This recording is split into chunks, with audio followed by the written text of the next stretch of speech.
ቤዚክ ኢኮኖሚክ ኩዌሽንስ ማለት ምን ማለት ናቸው? እነሱ ምንድን ናቸው? ኢኮኖሚክ ፕሮብሌምስ ዊች አን ኢኮኖሚክ ሲስተም ፌስስ ኦዊንግ ቱ ስካርሲቲ ኦፍ ሪሶርስ አር ናውናስ ቤዚክ ኢኮኖሚክ ፕሮብሌምስ። የሪሶርስ ስካርሲቲ በኢኮኖሚክ ሲስተም ላይ ያለው የሪሶርስ ስካርሲቲ የፋክተር ፓይመንቶቹ እነዚህ ፋክተር ኦፍ ፕሮዳክሽን የምንላቸው ስካርሲቲ ይህ ምን ይባላል? ቤዚክ ኢኮኖሚክ ፕሮብሌም ይባላል። የኢኮኖሚክስ ዋናው ዓላማ ሜን ፕሮብሌም ሶልቭ ማድረግ ስለሆነ ማለት ነው። ዚስ ፕሮብሌምስ አር ኮመን ቱ ኦል ኢኮኖሚክ ሲስተምስ። እነዚህ ችግሮች ስካርሲቲ የምንለው ማለት ነው የትኛውም ኢኮኖሚክ ሲስተም ላይ ቢሆን አለ። ዓለማችን ላይ ያሉ እንግዲህ የተለያዩ ኢኮኖሚክ ሲስተሞች አሉ። አሁን ወደፊት ስለምናያቸው ነው። በየትኛውም በሁሉም ኢኮኖሚክ ሲስተሞች ቢሆን ይሄ ስካርሲቲ አለ።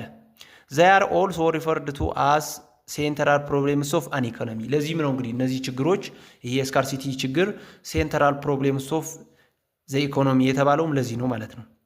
Consequently, every modern society should answer the following three basic questions.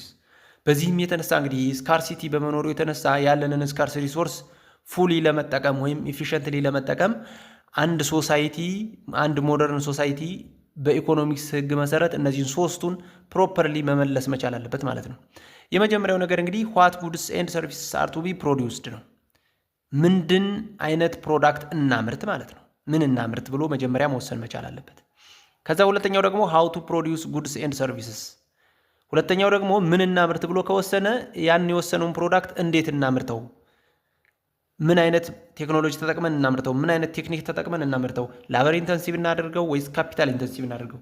ላበር ኢንተንሲቭ እና ካፒታል ኢንተንሲቭ ማለት ምንድነው የሚለውን በቻፕተራችን ወደፊት እንመለከታለን እና ምን አይነት ዘዴ ተጠቅመን እናምርት የሚለውን መመለስ አለበት። በሶስተኛ ደረጃ ደግሞ for whom goods and services are to be produced። ይህ ደግሞ ዴሊቨሪ ነው። የምናመርተው ፕሮዳክት ለማን መሆን መቻል አለበት፣ አምርተንስ ለማን ማድረስ አለብን ይህን ፕሮዳክት የሚለውን ጥያቄም በሶስተኛ ደረጃ መመለስ መቻል አለበት ማለት ነው አንድ ሞደርን ሶሳይቲ።